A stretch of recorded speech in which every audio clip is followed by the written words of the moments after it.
Baik. Nah, kemudian yang terakhir adalah penatausahaan ijazah. Ya, untuk penatausahaan ijazah ini memang wajib dilakukan karena belangko ijazah ini setiap pemanfaatannya dan juga pemusnahannya serta pengembaliannya harus dapat dipertanggungjawabkan. Sehingga nantinya tidak ada ceritanya belangko ijazah hilang. Belangko ijazah nomornya double. Nah, itu tidak ada istilah seperti itu. Dan nanti ketika divalidasi setelah bertahun-tahun ini bisa ketahuan belangko ijazah ini asli atau tidak gitu. Mungkin kertasnya, hologramnya, dimiripkan dengan yang asli. Tapi ketika dicek nomornya atau kode belangkonya, ini bisa jadi ada yang double dengan pemegang belangko ijazah yang lain. Nah, ini fungsi dari penatausahaan ijazah ini ya Bapak Ibu. Nah, kemudian untuk pencatatan ini paling sedikit memuat kode ijazah ya, nomor belangkonya, kemudian NPSN dan NISN. Ini paling sedikit. Jadi boleh lebih dari itu. Gitu ya, lebih lengkap lebih bagus. Nah, dokumen registrasi ijazah ini meliputi dokumen registrasi pendistribusian dan pemusnahan serta redistribusi. Ya, karena mungkin bisa jadi di satu daerah karena jauh misalnya dari kantor cabang dinas atau jauh dari dinas, ketika ada sekolah yang mengalami kelebihan di wilayah itu dan ada sekolah lain yang mengalami kekurangan belangko, ini bisa melakukan redistribusi. Ya, bisa dioper gitu belangkonya. Nah, itu harus tercatat. Ya, harus tercatat dengan baik sehingga tidak ada istilahnya satu lembar belangko ijazah yang tercecer. Nah, ijazah ini wajib disampaikan kepada kepala dinas pendidikan provinsi ya, dan juga kepada direktur SMK. Nah, ini karena memang kami yang melakukan pengadaan, sehingga kami juga wajib memonitor gitu ya, belangko ijazah ini larinya kemana saja. Nah, ini dalam bentuk soft copy atau format spreadsheet atau hard copy.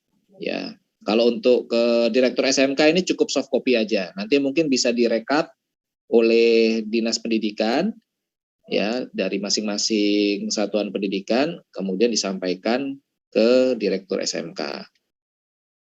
Kemudian dokumen registrasi ya ini juga dalam penata usahaannya harus dilampirkan laporan registrasi ya dalam bentuk soft copy atau hard copy. Nah, ini kalau untuk kami ini nggak terlalu penting ini sebenarnya, tapi ini untuk kebutuhan di dinas ya. Nah, untuk dokumen registrasi pemusnahan dan redistribusi ijazah ini harus juga melampirkan berita acara pemusnahan dan redistribusi ijazah. Ya, jadi ketika dimusnahkan itu kan harus ada saksinya, ya, kemudian ada tanggalnya dan seterusnya. Mungkin juga ada dokumentasi lainnya, ada foto atau video seperti itu. Nah, ini contoh registrasi belangko ijazah. Ya, sebetulnya tadi paling sedikit kan memuat nomor seri ijazah ya, NPSN dan NISN. Ya, karena sebetulnya ketika bicara nomor seri ijazah ini sudah bisa menjelaskan jenis ijazahnya, atau ketika bicara NPSN ini sudah bisa menjelaskan nama SMK-nya. Ya, NISN ini sudah bisa menjelaskan nama siswanya. Seperti itu tanggal lahir dan seterusnya. Jadi ini versi lengkap. Ya, versi singkatnya NPSN, nomor seri, NISN sudah cukup.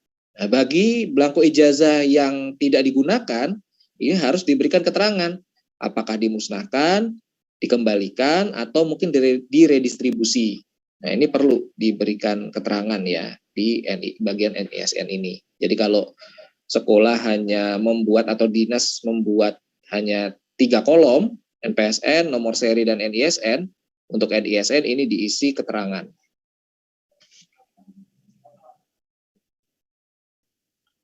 Nah, ini untuk rekapitulasinya ya. Jadi yang didistribusikan berapa, kemudian yang diterbitkan berapa, kemudian yang dimusnahkan berapa, dan redistribusi berapa.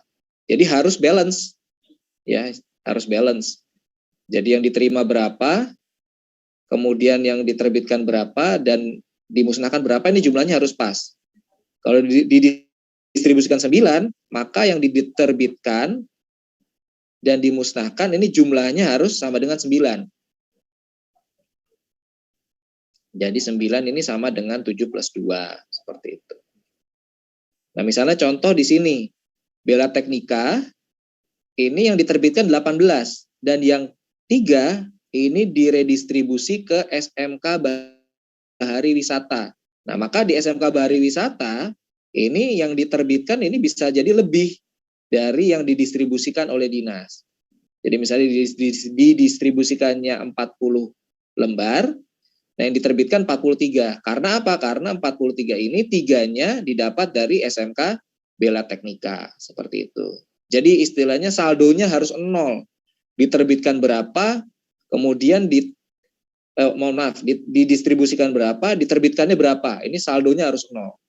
Tidak boleh ada sisa sama sekali. Ya.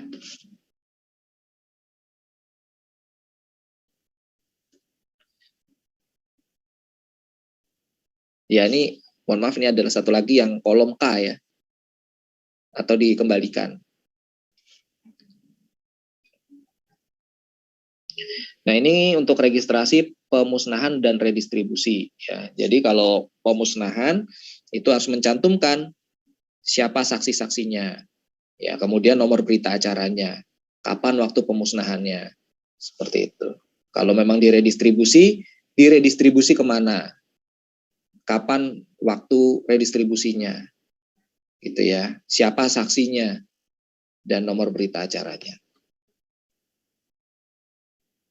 Nah, ini catatan-catatan lain ya dalam Persesjen nomor 1 tahun 2022. Yang pertama adalah belangko ijazah yang mengalami kesalahan pengisian ini dikembalikan ya, dapat dikembalikan ke Dinas Pendidikan sesuai kewenangannya untuk diganti dengan belangko ijazah yang baru dan dilengkapi dengan berita acara serah terima belangko ijazah yang salah dan penggantinya yang ditandatangani oleh Kepala Satuan Pendidikan.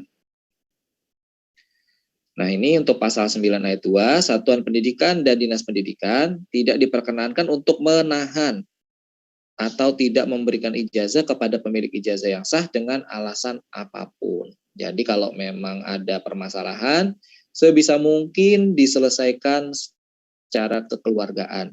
Mungkin bayarannya belum lunas dan seterusnya. Ini bisa diselesaikan secara kekeluargaan tanpa harus menahan belangko ijazah. Karena memang belangko ijazah ini kan atau ijazah ini kan akan digunakan oleh siswa untuk melanjutkan atau untuk melamar kerja. Nah, bagaimana siswa ini bisa menebus belangko ijazahnya atau melunasi tagihan-tagihannya kalau dia sendiri tidak bekerja misalnya. Jadi dimohon mungkin nanti bisa diselesaikan secara kekeluargaan sekiranya memang ada hal-hal yang mengganjal yang menghambat penerbitan ijazah. Nah, sisa belangko ijazah ini dimusnahkan paling lambat 31 Desember tahun berkenaan ya, atau 31 Desember 2022.